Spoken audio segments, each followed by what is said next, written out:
ഇന്ന് ഡിസ്കസ് ചെയ്യുന്നത് rank and യാങ്ക് എന്ന ഇതാണ് ടോപ്പിനെ പറ്റിയതാണ്. The term probably came to describe the process used to general analytics and associate the former CEO Jack Welch എന്നാണ്. അതായത് ഈ ടേം മെയിൻലി യൂസ് ചെയ്തത് GE കമ്പനിയാണ് ഈ ടേം കൊണ്ടുവന്നിരിക്കുന്നത്. അതായത് ഇതിൻ്റെ CEO ജാക്ക് വെൽക്ക് എന്ന് പറഞ്ഞ വ്യക്തിയാണ് ഈ കാര്യം എന്താ പറയുക അദ്ദേഹത്തിൻ്റെ കമ്പനി GE കമ്പനിയിൽ കൊണ്ടുവന്നത്. Some call it rank and yank strategy. ചില സമയത്ത് അതിന് റാങ്ക് ആൻഡ് യാങ് സ്ട്രാറ്റജി എന്ന് പറയും. അത് term means is N up or out policy. ഇതിന് ചിലപ്പോൾ അപ്പ് ആൻഡ് ഓർ ഔട്ട് എന്ന് പറയും, പോളിസി എന്ന് പറയും. Jack Welch had termed as a vitality curve എന്ന് പറയും. It is also called stack ranking or force ranking. അങ്ങനെ പല പേരും റാങ്ക് ആൻഡ് യാങ് എന്ന് പറ്റിയിട്ട് പല പേരുകളും അദ്ദേഹം പറഞ്ഞിട്ടുണ്ട്. ഇനി എന്താണ് ഇതിൻ്റെ മെയിൻ കോൺസെപ്റ്റ് എന്ന് പറഞ്ഞത്? Rank and yank is a term used to describe a process by which a company rank its employ against each other. അതായത് കമ്പനിയിലെ ഓരോ എംപ്ലോയീസിനെ റാങ്ക് ചെയ്യും, മറ്റുള്ള അതേ കമ്പനീസിൻ്റെ എംപ്ലോയീസിനെ വെച്ചിട്ട് റാങ്ക് ചെയ്യും. അതായത് കമ്പയർ ചെയ്ത് നോക്കും. എന്നിട്ട് ആ കമ്പയർ ചെയ്തിട്ട് അവർക്ക് ഓരോ വ്യക്തികളുടെ അവിടെ വർക്ക് ചെയ്യുന്ന ഓരോ എംപ്ലോയീസിനെ അവർ റാങ്ക് ചെയ്യും. Employees each and terminates the employee who people at lowest end of the ranking. That's yank. അതായത് ഇപ്പോൾ നമ്മളിപ്പോൾ റാങ്ക് ചെയ്യുമ്പോൾ ഓരോ വ്യക്തികളെ റാങ്ക് ചെയ്യുന്ന സമയത്ത് ഏറ്റവും കുറവുള്ള വ്യക്തി, റാങ്ക് കുറവുള്ള ആ വ്യക്തിനെ നമ്മൾ എന്ത് ചെയ്യും? ആ കമ്പനിയുടെ ആ എംപ്ലോയിനെ ടെർമിനേറ്റ് ചെയ്യും. അതായത് അതിനെ ഒഴിവാക്കും, ഡിസ്മിസ് ചെയ്ത് കളയും. അതാണ് ഈ റാങ്ക് എന്ന് പറയുന്നത്. The purpose of rank and yank is firing the worst performers. അതായത് റാങ്ക് ആൻഡ് യാങ് എന്ന് പറഞ്ഞാൽ അതായത് ഏറ്റവും എന്താ പറയുക വേഴ്സ്റ്റ് ആയിട്ട് പ്രവർത്തിക്കുകയെ ചെയ്യാത്ത വ്യക്തികളെ അവർ ടെർമിനേറ്റ് ചെയ്യും. അതായത് ജോലിയിൽ നിന്ന് പറഞ്ഞയക്കുകയും ചെയ്യും. അവരുടെ സ്ഥാനത്ത് നല്ല പെർഫോമർ ആയിട്ടുള്ള വ്യക്തികളെ അവർ അതിൽ സെലക്ട് ചെയ്യും. The company will end up and with better performance. അതിലൂടെ കമ്പനിയിൽ എന്തുണ്ടാവും? നല്ല പെർഫോമൻസ് ഇവർക്ക് കാഴ്ചവെക്കാൻ സാധിക്കുന്നു. അപ്പോൾ എന്താണെന്ന് മനസ്സിലായാലും റാങ്ക് ചെയ്യാം ഓരോ എംപ്ലോയീസിനെ.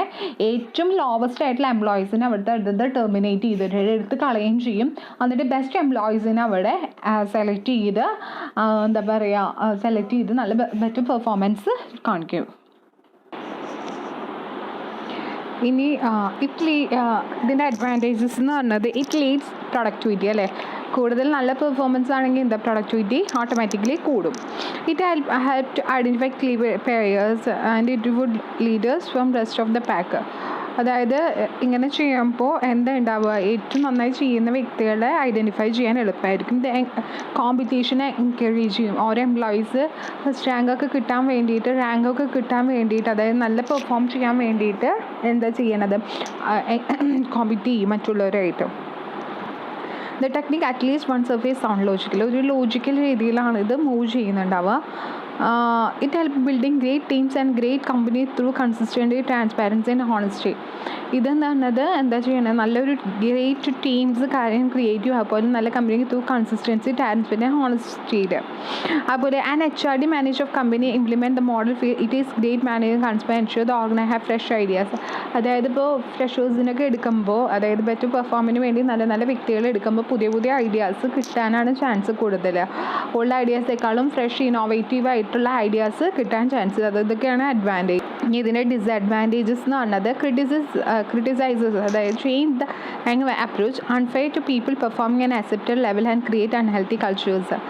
അതായത് അവരുടെ പെർഫോമൻസ് ലെവൽ കുറയൂ, അതുപോലെ അൺഹെൽത്തി അവർക്ക് എന്താ പറയുക ഓർഗനൈസേഷനിൽ വർക്ക് ചെയ്യാനുള്ള ഒരു താല്പര്യം കാര്യങ്ങളൊക്കെ കുറയാൻ ചാൻസ് ഉണ്ട്. There is no guarantee that new employ will better than the old unless the hiring process extremely effective.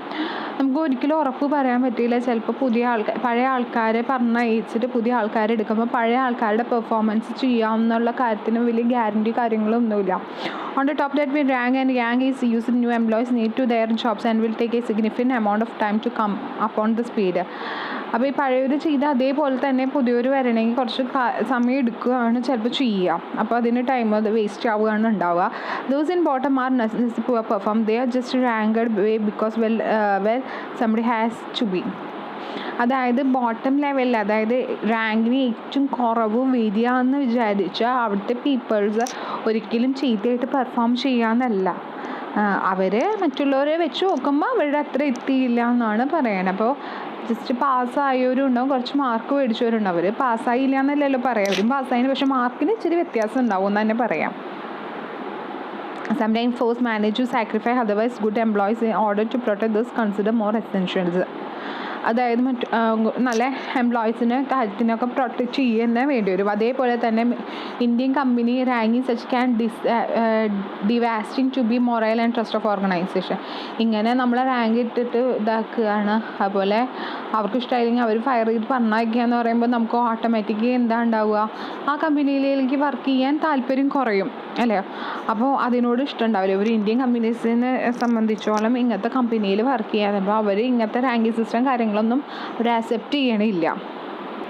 ഇനി 20 of time എന്ന് പറഞ്ഞത് 20 of time encourage the employees additional to their regular to spend 20% of their time working on what they think will most benefit to organization. അതായത് ഇപ്പോൾ നമുക്ക് ഒരു work തന്നില്ല, additional ആയിട്ട് ഒരു 20% ഓഫ് ടൈം തരിക, ഒരു അഡീഷണൽ പ്രോജക്റ്റ് എന്തെങ്കിലും ചിന്തിക്കാനുള്ള സമയം കൊടുക്കണതിന് പറയണതാണ് 20% ഓഫ് ടൈം എന്ന് പറയുന്നത്. ഇപ്പോൾ ഒരു വർക്ക് ചെയ്യുന്നതിൽ അഡീഷണൽ ആയിട്ട് ഒരു 20% ടൈം കൊടുത്തിട്ട് അവരുടെ ഉള്ളത്. അപ്പോൾ നിങ്ങൾക്ക് ചിലപ്പോൾ ഒരു അവറിൽ നിങ്ങൾക്ക് ലൈബ്രറി പോകാനോ അതല്ലെങ്കിൽ കമ്പ്യൂട്ടർ ലാബ് തരികയെ കമ്പ്യൂട്ടറിൻ്റെ പഠിക്കാനോ അത് അഡീഷണൽ ഒരു ടൈം തരാണ്. ഇത് ഗൂഗിളാണ് one of the Google most famous management film school 20%.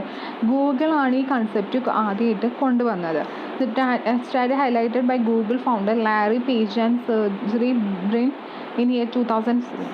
ഈ വ്യക്തികൾ, അതായത് ഗൂഗിളിലെ ഫൗണ്ടേഴ്സ് തന്നെയാണ് ഈ കൺസെപ്റ്റ് കൊണ്ടുവന്നിരിക്കുന്നത്. Google claims that such an arrangement employs their employee to more creative and innovative. അവർ ശരിക്കും പറയണത് എന്താണെന്ന് വെച്ചാൽ ഇവരത് അതുകൊണ്ട് പുതിയ ഐഡിയാസ്, ഇപ്പോൾ ടൈം സ്പെൻഡ് ചെയ്യുന്ന സമയത്ത് പുതിയ ഐഡിയാസ് അങ്ങനത്തെ കാര്യങ്ങളൊക്കെ വന്നുണ്ടെന്നാണ് പറയണത്. In this claim that may of Google significant advance happen in manner the concept merit in sense that seek institute innovation creative in organization. അതായത് ഗൂഗിൾ പറയണത് എന്താണെന്ന് വെച്ചാൽ ഗൂഗിൾ ഫൗണ്ടേഴ്സ് പറയണത് ഇങ്ങനെ ടൈം തരുന്ന സമയത്ത് അവർക്ക് പല ഇന്നോവേറ്റീവ് ആയിട്ടുള്ള ഐഡിയാസ് അവരിൽ ഉണ്ടാവുന്നു, അത് അവർ ഷെയർ ചെയ്യുന്നു, പുതിയ കാര്യങ്ങൾ അവർക്ക് ഉണ്ടാവുന്നത്, അതുകൊണ്ടൊരു ബെനിഫിറ്റാണ് അവർക്ക് ഉണ്ടായെന്നാണ് പറയണത്.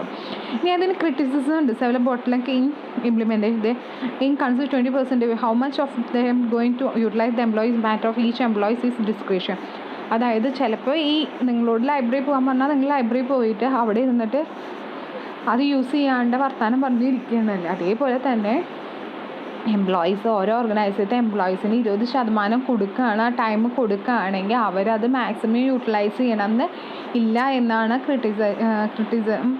ക്രിട്ടിസൈസേഴ്സ് ഇതിനെപ്പറ്റി പറയുന്നതാണ്. 20 of time ഏറ്റവും 20 of time യൂസ് ചെയ്ത എന്താ പറയുക, ഗൂഗിൾ ഇതിലൂടെ വളരെയധികം ഫേമസ് ആയെന്നാണ് പറയുന്നത്. അവർക്ക് അഡീഷണൽ ടൈം കൊടുത്തപ്പോൾ അവർ പ്രൊജക്റ്റ് ചെയ്യാൻ വേണ്ടിയിട്ട് ഒരു ടൈം കാര്യങ്ങൾ കൊടുത്തപ്പോൾ അതിൽ കൂടെ അവർക്ക് സക്സസ് ആണ് ഉണ്ടായെന്നാണ് ഇതിൽ പറയുന്നത്.